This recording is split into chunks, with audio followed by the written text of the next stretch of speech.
Number 4. I'm 19 and I'm in college. I have a roommate named Jason and we are happily living in our small yet affordable apartment, but it wasn't always like this. I had a different roommate in a different apartment. Mason was always an extrovert and usually messing with the wrong kind of people. He was getting drunk and stoned all the time. I'm an introvert, spending most of my time studying or reading, so we weren't the same at all, but we kind of unexpectedly were good friends. One night, when Mason was out, likely partying, I was in my bed on social media websites like Facebook and Instagram. I got a Snapchat from an unknown person. I looked at it, and it was just a wall. The caption was, "I'm watching you." I just assumed that it was one of Mason's stoned friends messing with me, so I blocked the profile and went to bed. The next morning, I continued with my usual routine, eating, class, and other daily stuff. I finished my day and was getting into bed when I saw a dim light from under my bed appear. I thought to myself, why would my phone go off now? I checked it, and it was another Snapchat from a different profile. This freaked me out again, but I assumed it was one of Mason's drunk friends again. It was the same picture and caption from one night ago. Now I was really freaked out. I, again, blocked the profile and went to bed. The next morning, I went to breakfast with my girlfriend and Mason. We were leaving when I got a snap from another blocked profile. This time, I asked if Mason knew who the account belonged to. He said that he was not familiar with the profile. I opened the message, and it was different this time. It was a picture of our apartment building, with the caption, "I know where you live." By now, I assumed that this was some type of cruel joke. There was no real way that someone could actually be stalking me. I blocked the profile and tried to forget about it.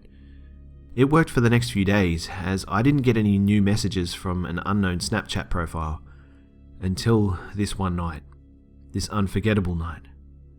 I was in my bed at 12:30, like usual, and I was on my phone, on Facebook, while I got another Snapchat. I was really pissed this time. I finally forgot about the odd Snapchats, and I was worried that they would start up again. But this Snapchat was different. This was a picture of my bedroom door. I flipped the fuck out and started screaming down my hallway to tell whoever was down there to get the hell out of my house.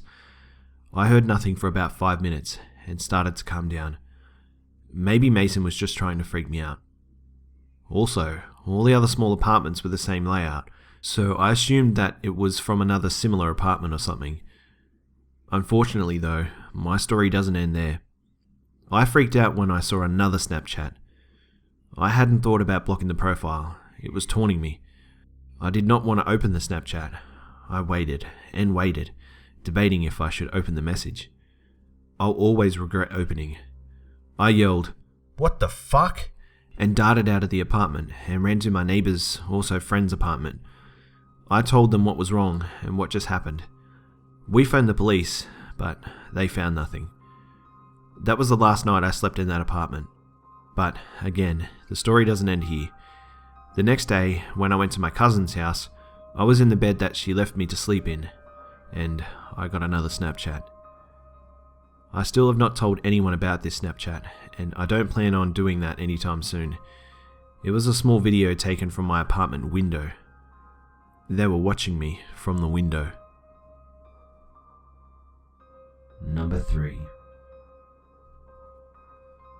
I was about 15 years old and working as a babysitter for family friends or anyone that I knew of that needed their kids watched and taken care of while they were gone. Out of all of the families and their kids, I can always remember 2 though, and not in a good way. I was babysitting a couple of kids on Saturday the 26th while their parents were out for dinner with some friends. We were down in the basement playing Destiny with some fizzy drinks and snacks while we waited for their parents to return. One of the kids, who was 8 at the time, decided to run upstairs and get some movies for us to watch. The basement was kind of like a mini apartment. It had a bedroom, bathroom, kitchen, and a supply closet with stuff that they had just in case of emergencies. The elder sister, who was 11, got kind of worried when her brother didn't come back after some time, So she asked me to go check while she waited down there with her 7-year-old brother and his twin. I slowly made my way up the stairs when the lights turned off upstairs and the boy came running down crying. "There's a man outside the house." I froze before running to the basement window and looked out to see 2, maybe 3 figures walking towards the house. I saw the kids shaking on the couch, so I ran up and locked the basement door. The parents told me that no one was supposed to come over while they were gone, and since the boy didn't seem to know the men, I didn't want to risk anything. "Everyone, into the bedroom, now." They ran into the bedroom as I turned off the TV and lights and grabbed a bag from the supply closet, rushing into the bedroom. By now, I was out of breath and pushing stuff against the door with the 4 children shaking on the bed. "I'm scared," one of the kids cried as I finished barricading the door and turned off the bedroom lights. I walked over to them with the bag and wrapped the top blanket around them. There was knocking coming from upstairs before a window smashing. I honestly couldn't breathe at that point. I would always imagine being in this situation and being okay, but now that it was really happening, I couldn't take it. I grabbed the bag and emptied it all out as quietly as I could as the elder sister tried to calm down her brothers. There was a couple of candy bars and water, but there was also a pocket knife and some bullets, but there was no gun. I covered the twins' mouths when the basement door was kicked down and they were about to scream. I felt the little droplets of water on my hand as the twins cried.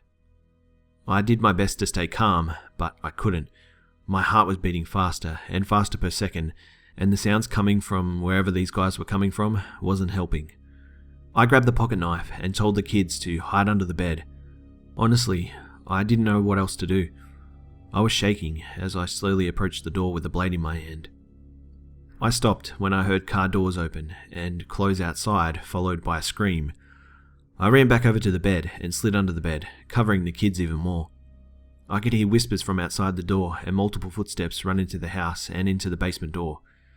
There was a smashing sound coming from outside the bedroom door and creaking noises probably coming from the stairs. "Kids, are you down there?" I yelled back a yes before the door to the bedroom slowly opened to reveal the kids' parents. I was so glad they came back in time. Any longer and I thought we were goners. They apologized for putting me in this kind of situation and paid me an extra $200 and offered to drive me home. They didn't call the cops for some reason, but that's their problem, not mine. But I haven't heard anything from them. I hope they're safe and that I can still babysit their kids. Everything was fine until I went to another family who lived a few blocks down from where the other family did.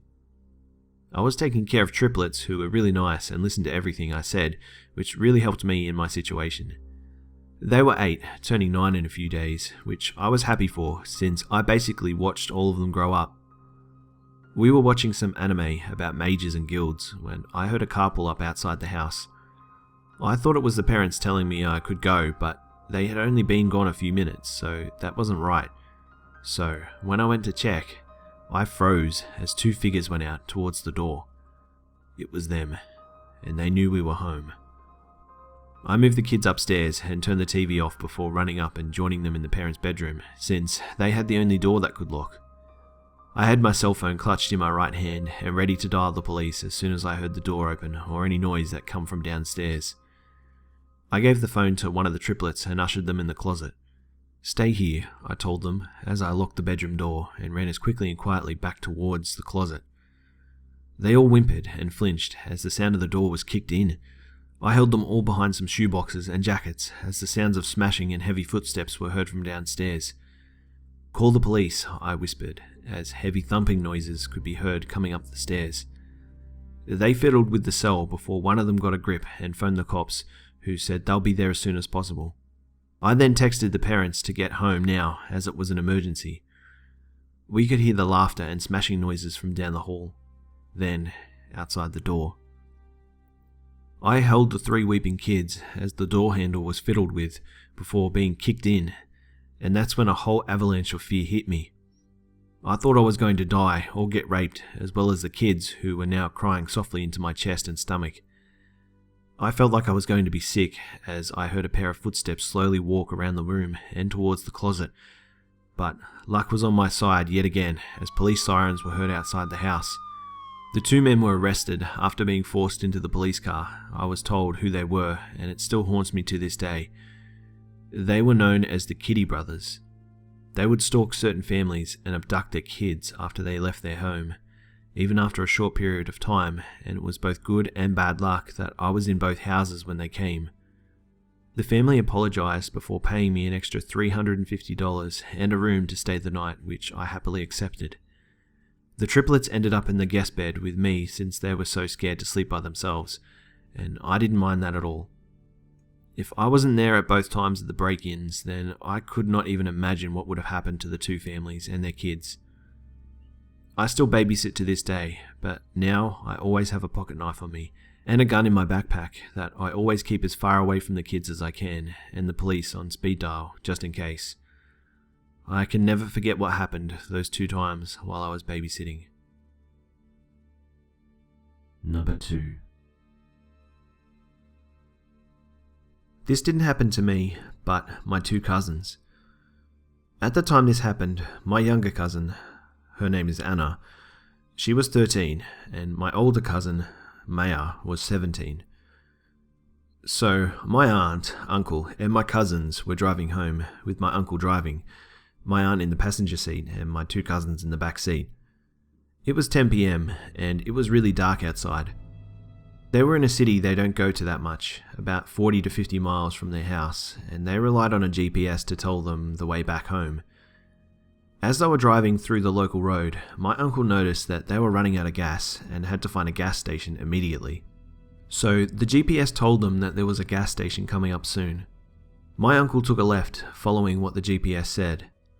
The road was rocky, like the roads that go through forests that are very hard to drive on. Their car was the only car on the road, and my uncle had to turn on the headlight because it was pitch black.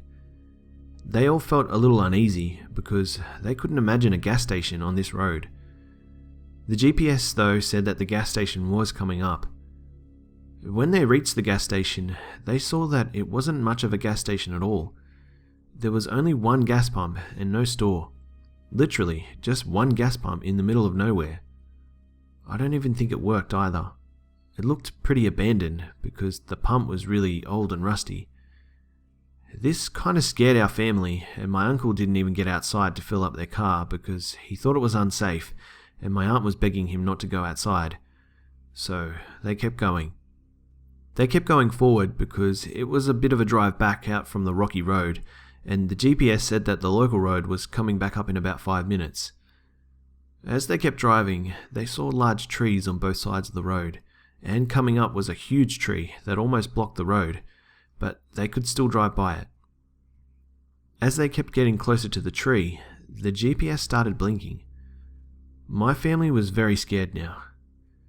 When they were just a few feet away from the tree, the GPS shut down. It didn't say no signal or anything. It just shut down.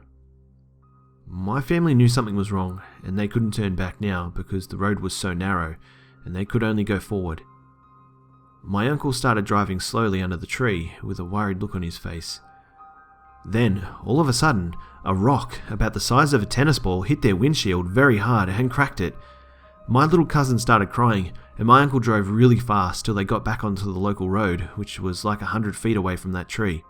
The GPS came back on. They were very relieved to be back on the main road and went to a more populated gas station that seemed normal.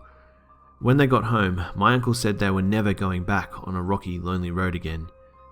To this day, they wonder what was in that forest. They knew that the rock didn't just randomly fall from a tree because they saw that it hit the car like someone was standing in front of the car throwing a rock at their windshield. And why did their GPS locate an abandoned gas pump? And why did it go out when they went near the tree? They told me right when they got home, they threw that GPS away because something didn't seem right about it. My family believes that something is in that forest, especially under that tree. But what's odd is who would be in that pitch black forest standing in front of their car throwing rocks at them? Anyway, moral of the story, never go on a rocky road that's dark, and always make sure your gas tank is full when you have a long way to go. Number 1. Here's a bit of background. I'm a 24-year-old girl living in the northern part of South Africa in a very regional place. I still live with my parents and just recently got my driving license. We were driving one of those Ford Escaports with a manual transmission. This is important later on in this story. One weekend, my family and I decided to drive to a different province, and since my dad recently lost his driving license and haven't went for a new one yet, I had to drive. So my dad sat next to me and my mother on the back seat. The day went by pretty well, and we decided to drive back instead of camping somewhere for the night since there was still some daylight left. It was light when we drove through some very rural and shantily built squatter towns where the speed limit was 60 kilometers an hour, with parts where you could go faster. So overall, we didn't drive very fast. We've driven this road a lot in the past and knew there were traffic cops on the road a lot, so we stuck to the speed limit. There weren't that many cars on the road, strangely, and every once in a while we passed them, so for the most part we were alone on the road. At one point, I remember commenting on this very old Toyota Corolla that tried to pass us. I remember that this car was so old it couldn't even go fast anymore, not even pass us, and we were only going 60 kilometers an hour. A car drove past us in the opposite direction, with the blue Toyota still behind us. I started talking to my parents about something stupid while also paying attention to the road when I saw the old car trying to pass again. I paid it no mind, but again, it couldn't get past us, it seemed. I turned to look at the people, maybe it was some old guy or something. Instead, as I turned to see who was trying to pass me, I looked directly at the barrel of a gun. I later found out it was an AK-47, or so my dad told me afterward.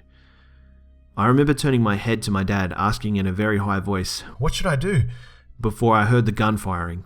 The following events all happened in a blur, and I'm surprised I had reacted that well in the situation looking back now. I yelled and put my legs up, afraid of being hit, and in that same moment, my dad pulled on the steering wheel and we almost ran into the car.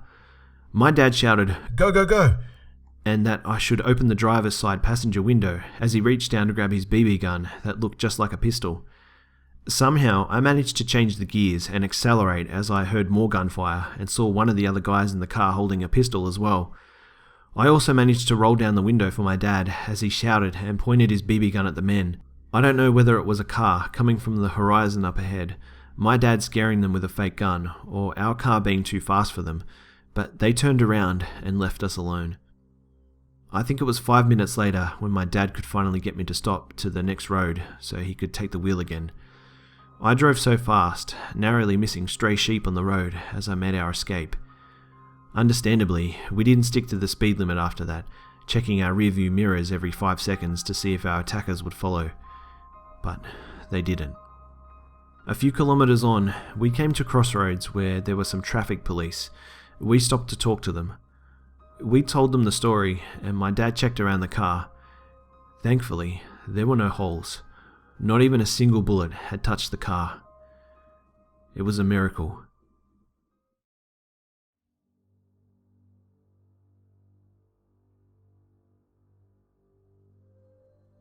G'day mates, it's B-Buster here. Well, I hope you enjoyed the video guys. Thanks again to the Hive members that bravely shared their stories for us all here. And for the chance to have your story feature in a video, you can send me your story to my email, which is in the description below. And as always guys, keep them coming because this channel now relies upon you guys to continue. It would be awesome if you could like, share, comment and subscribe to the channel if you're new. Don't forget to follow me on Facebook, Twitter and Instagram for updates throughout the week. Thanks again for tuning in, and I'll see you mates in the next one.